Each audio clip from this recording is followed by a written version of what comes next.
Hello students, हम आज की क्लास में वापस रिटायरमेंट बेनिफिट के बारे में ही देखेंगे। कल मैंने आपको बताया था कि जब भी कोई एम्प्लॉई अपनी जॉब छोड़ता है या रिटायरमेंट की एज पर सुपर एनुएशन के बाद में रिटायर होता है तो उसको कई सारे रिटायरमेंट बेनिफिट्स मिलते हैं। एक हमने ग्रेच्युटी देखा था जिसके बारे में कल पढ़ा था। आज हम देखेंगे पेंशन। पेंशन आप लोगों के लिए नया नाम नहीं है, आप सब ने सुना है पेंशन। और पेंशन का जो हम जनरल मीनिंग समझते हैं वो मीनिंग ये होता है कि रिटायरमेंट के बाद में भी मंथली जो क्लियर अमाउंट एक मिलती रहती है उसे हम पेंशन कहते हैं। जो लोग रिटायर हो जाते हैं वो ऑफिस नहीं जाते हैं, फिर भी हर महीना उनके अकाउंट में जो अमाउंट जमा होती है उसको पेंशन, ये एक जनरल मीनिंग हम जानते हैं। अब यहाँ पर हम जो पढ़ रहे हैं पेंशन पढ़ने का ऑब्जेक्टिव हमारा ये है कि अगर हमारा असेसी इस प्रीवियस ईयर में रिटायर हो रहा है या वो पहले से ही रिटायर हुआ है और उसको पेंशन मिल रही है तो वो पेंशन कैसे हम देखेंगे कि कितनी पेंशन टैक्सेबल है, कितनी पेंशन टैक्स फ्री है। तो उसके लिए हम वही इनकम टैक्स का सेक्शन 10 देखेंगे जिसके सब सेक्शन 10A में पेंशन बेनिफिट्स को हम कैसे टैक्सेबल करते हैं उसके बारे में समझाया गया है। पेंशन दो तरीके की होती है, मंथली पेंशन जो हम सब समझते हैं और कम्यूटेड पेंशन जिसे हम समझेंगे अभी। तो पहले हम देखते हैं मंथली पेंशन। तो मंथली पेंशन का मतलब क्या हो गया, वही रिटायर हो गए, ऑफिस नहीं जा रहे हैं, फिर भी एम्प्लॉयर उसको हर महीने कुछ दे रहा है, 15,000 रुपये, 20,000 रुपये, 50,000 रुपये। ये डिपेंड करता है कि किस पोस्ट से, किस सैलरी से एम्प्लॉय रिटायर हुआ है। तो जो मंथली पेंशन मिलती है उसके बारे में इनकम टैक्स एक्ट में बहुत यूनिफॉर्म रूल है कि मंथली पेंशन हर एक के लिए फुल्ली टैक्सेबल है। गवर्नमेंट एम्प्लॉई है, नॉन गवर्नमेंट एम्प्लॉई है, किसी भी तरीके का एम्प्लॉई है, उसको पर मंथ जो पेंशन मिली है वो पूरी की पूरी उसके लिए टैक्सेबल हो। अगर हमारा असेसी जनवरी 20 में रिटायर हुआ है तो फरवरी और मार्च 2 महीने पेंशन मिलेगी, वो 2 महीने की पेंशन उसकी पूरी टैक्सेबल हो। और अगर कई बार क्या होता है कि किसी व्यक्ति की डेथ हो जाती है तो उसके बाद में उसके जो फैमिली मेम्बर्स होते हैं उन्हें पेंशन मिलती है, वो फैमिली पेंशन कही जाती है। और अब यहाँ पे क्या हुआ, लेने वाले और देने वाले के बीच में एम्प्लॉई एम्प्लॉयर की रिलेशनशिप नहीं है, तो जो फैमिली पेंशन मिली वो family pension income from other sources में टैक्सेबल होगी। तो मंथली पेंशन बहुत क्लियर है, उसमें हमें कुछ ज़्यादा सोचना नहीं है, जैसे सैलरी पूरी टैक्सेबल होती है वैसे पेंशन भी पूरी मंथली पेंशन टैक्सेबल। अब हम आते हैं कम्यूटेड पेंशन। कम्यूटेड पेंशन क्या होता है, एम्प्लॉय को उसका एम्प्लॉयर रिटायरमेंट के समय एक ऑप्शन देता है कि अगर वो चाहे तो अपनी पेंशन को लम सम करवा ले। मतलब अब पेंशन के लिए क्या रूल होता है, monthly pension n number of years तक मिलेगी, मतलब जब तक वो एम्प्लॉय जिंदा रहेगा तब तक मिलेगी। किसी को भी नहीं पता है कि कोई कितना दिन जिंदा रहेगा। तो कई बार क्या होता है, एम्प्लॉय को रिटायरमेंट के समय कुछ अमाउंट की ज़रूरत होती है, एक लम्प सम अमाउंट की ज़रूरत होती है। तो ऐसे समय में एम्प्लॉयर उसको ऑप्शन देता है कि वो अगर पेंशन को लम्प सम करेगा तो उसको इतना अमाउंट मिल जाएगा। ये कैलकुलेशन कैसे होती है हमें नहीं देखना, हमें कैलकुलेटेड फिगर दिया हुआ होता है।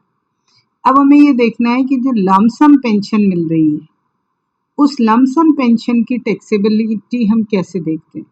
तो उसमें यह है कि अगर गवर्नमेंट एम्प्लॉई है और वो अपनी पूरी पेंशन लमसम करा लेता है, उसको जो भी लमसम मिलता है वो पूरा टैक्सेबल होगा। अब एक गवर्नमेंट एम्प्लॉई है, उसको 50,000 रुपये पर मंथ पेंशन मिल रही है, वो ये चाह रहा है कि हाफ पेंशन तो वो कम्यूट करवा ले और हाफ पेंशन उसको पर मंथ मिलती रहे। तो 50,000 का आधा 25,000 तो उसको हर महीने मिलेगा, वो पूरा टैक्सेबल होगा। और 25,000 के बदले में जो भी उसके एम्प्लॉयर के रूल हैं कि आप 4 लाख रुपए ले लो, आप 5 लाख रुपए ले लो, तो जो भी वो कम्यूटेड पेंशन लेगा वो पूरी टैक्स फ्री होगी। ठीक है, फिर हम आते हैं नॉन गवर्नमेंट एम्प्लॉय। अब नॉन गवर्नमेंट एम्प्लॉय की मंथली पेंशन तो पूरी टैक्सेबल है। अब हमें यहाँ पे देखना है कम्यूटेड पेंशन का क्या करते हैं। तो जो कम्यूटेड पेंशन मिली, हम वही वाला एग्जाम्पल ले लेते हैं। एक नॉन गवर्नमेंट एम्प्लॉय था, उसको 50,000 पेंशन मिल रही थी, 25,000 तो वो कह रहा है मैं पर मंथ लूँगा आधी पेंशन और आधी को मैं कम्यूट करवा रहा हूँ। उसने जब अपनी आधी पेंशन कम्यूट करवाई तो उसको 6 लाख रुपए मिले। ये एम्प्लॉयर का रूल था जो भी। तो अब यहाँ पर हम क्या देख रहे हैं कि उसके साथ क्या ट्रीट करें। तो इनकम टैक्स के रूल ये कह रहे हैं कि अगर आपका जो असेसी है उसको ग्रेच्युटी भी मिल रही है तो उसको जितनी लमसम अमाउंट मिली है, हमने यहाँ कहा उसको 6 लाख रुपए मिले हैं, उसमें से रूल्स क्या कह रहे हैं कि उसकी जो पूरी पेंशन की कम्यूटेड वैल्यू है उसका 1/3 पार्ट एग्जेम्प्टेड होगा। तो अब उसको 6 लाख रुपए कितना मिला हाफ पेंशन को कम्यूट करवाने के लिए, तो हाफ पेंशन की कम्यूटेड वैल्यू है तो 6 लाख और फुल पेंशन की कितनी हो जाएगी 12 लाख। तो यहाँ पे 12 लाख का 1/3 कितना हो गया 4 लाख रुपीज। उसको उस 6 लाख की पेंशन जो मिली है उसमें से 4 लाख तो टैक्स फ्री हो जाएगा और 2 लाख टैक्सेबल होगा। अगर मान लीजिए वो सेम, ठीक है ये चीज हमें समझ में आ गई। अब मान लीजिए उसको ग्रेच्युटी नहीं मिल रही, तो क्या है रूल आपके, जो उसको कम्यूटेड पेंशन मिली है उसमें से फुल कम्यूटेड वैल्यू का आधा पार्ट एग्जेम्प्टेड होगा। तो अब ये रूल हम कैसे याद रखेंगे कि ग्रेच्युटी और पेंशन दो बेनिफिट मिल रहे हैं तो एग्जेम्पशन कम है, 1/3 कम होता है 1/2 ज्यादा होता है। और अगर उसको खाली ग्रेच्युटी नहीं मिल रही है सिर्फ पेंशन मिल रही है तो उसको एग्जेम्पशन मिलेगी half part of full commuted pension value. अब ये देखिए इलस्ट्रेशन 11 है हमारा। इलस्ट्रेशन 11 में 2 पॉइंट हमें दे रखे हैं। पहला है दिलीप हमारा असेसी है, वो 30 जून 2019 को एक कंपनी से रिटायर होता है। उसको जुलाई 19 से 32,000 पर मंथ पेंशन मिलती है। अब उसने क्या किया पेंशन लेना शुरू कर दिया। जनवरी 2020 को उसने पेंशन का 3/4 पार्ट कम्यूट करवा दिया। तो अब जब और कम्यूट करवा के उसको मिला 24 लाख रुपीज। 3/4 कम्यूट करवाया, इसका अपने आप मीनिंग हो गया कि 1/4 उसको रेगुलर मिलेगा। तो अब यहाँ पे 1/4 रेगुलर मिलेगा, पर यहाँ अब जो मंथली पेंशन की हम कैलकुलेशन करेंगे जुलाई से लेकर दिसंबर, जुलाई अगस्त सितंबर अक्टूबर नवंबर दिसंबर 6 महीने तो उसने रेगुलर 32,000 रुपीज वाली पेंशन ली। तो 6 महीने तो 32,000 पर मंथ पेंशन मिला, तो 32 गुणा 6 जो आपका आ जाएगा 1,86,000, वो उसका टैक्सेबल होगा। फिर जनवरी से उसने 3/4 कम्यूट करवा दी, तो जनवरी फरवरी मार्च इसको 1/4 पेंशन मिली, 32 का 1/4 हो जाएगा 8,000 रुपीज। तो यहाँ पर हम आगे देखें, आप देखिए 6 महीने की तो 32,000 इंटू 6 192 और 3 मंथ्स की उसको मिली 8,000 के हिसाब से 24,000। अब हमें यहाँ पे देखना है कि कम्यूटेड पेंशन कितनी मिली 24,000। अब उसको कह रहे हैं कि भाई ग्रेच्युटी नहीं मिल रही है, पहले तो यही कहा है कि नहीं मिल रही है, तो हमें क्या करना है पेंशन की फुल वैल्यू निकालनी है। आप ये देखेंगे वर्किंग नोट में मैंने ये समझाया है। मंथली पेंशन हो गई। अब ये कम्यूटेड पेंशन कितनी मिली 24,000। 24,000 इसको किसके लिए मिली 3/4 पार्ट के लिए। तो जब 3/4 पार्ट की कम्यूटेड वैल्यू 24,000 है तो पूरे पार्ट की कम्यूटेड वैल्यू अगर वो फुल पेंशन कम्यूट करवाता तो वैल्यू कितनी होती 32,000।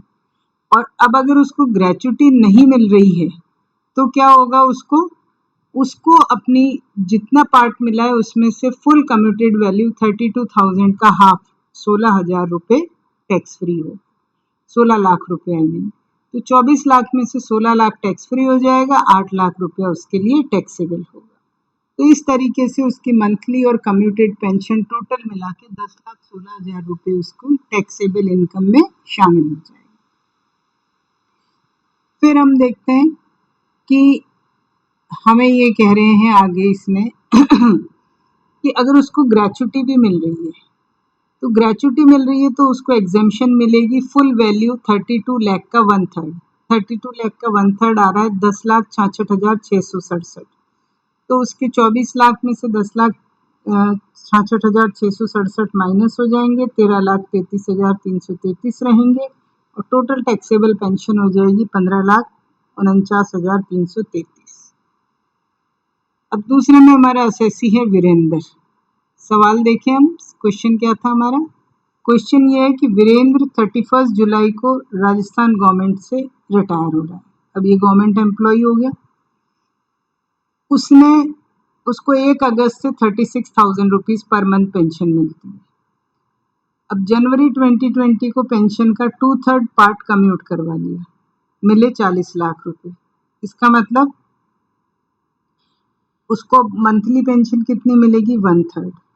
तो हम यहाँ पर वही देखें, अगस्त, सितंबर, अक्टूबर, नवंबर, दिसंबर, 5 मंथ्स तो उसको पेंशन मिली 36,000 रुपीज़ पर मंथ। तो मंथली पेंशन 36 × 5 टैक्सेबल हो जाएगी। जनवरी से उसने 2/3 कम्यूट करवा लिया तो 1/3 मिला। जनवरी, फरवरी, मार्च की पेंशन अप्रैल में मिलेगी, 2 ही महीने हुए। 36,000 का 1/3 हो जाएगा 12,000 रुपये। तो 12,000 × 2 24,000 रुपये, ये इसकी हो जाएगी मंथली पेंशन। तो दिसंबर तक 1,80,000, जनवरी फरवरी में 24,000, और फुल वैल्यू है वो पूरी टैक्स फ्री होगी क्योंकि ये हमारा गवर्नमेंट एम्प्लॉय। तो ये वर्किंग नोट हमने इसकी यहाँ करी थी। इस तरीके से देखिए, वर्किंग नोट करना बहुत ज़रूरी है। वर्किंग नोट आप अच्छे से करेंगे तो आपको सब अच्छे से समझ में आ जाएगा। तो ये वाला एक छोटा सा पॉइंट था पेंशन का, जो हमने समझ लिया। और आप देखिए, ये इन सभी के अंदर मैं रिकॉर्डेड वीडियो आपके क्यों डाल रही हूँ, क्योंकि क्या हो रहा है, रिकॉर्डेड वीडियो डालने से ये थोड़ी सी टिपिकल कैलकुलेशंस हैं, आप इसको रिपीट करके भी सुन सकते हैं। लाइव क्लास में तो ये होगा कि बोला हुआ चला गया, आपको थोड़े दिन याद रहेगा, फिर आप भूल जाएंगे। तो ये जो मैं रिटायरमेंट बेनिफिट्स हैं, ग्रेचुटी हमने देखा था, पेंशन देखा है, अब हम देखेंगे लीव एनकैशमेंट आगे वाली क्लास में, और प्रोविडेंट फंड।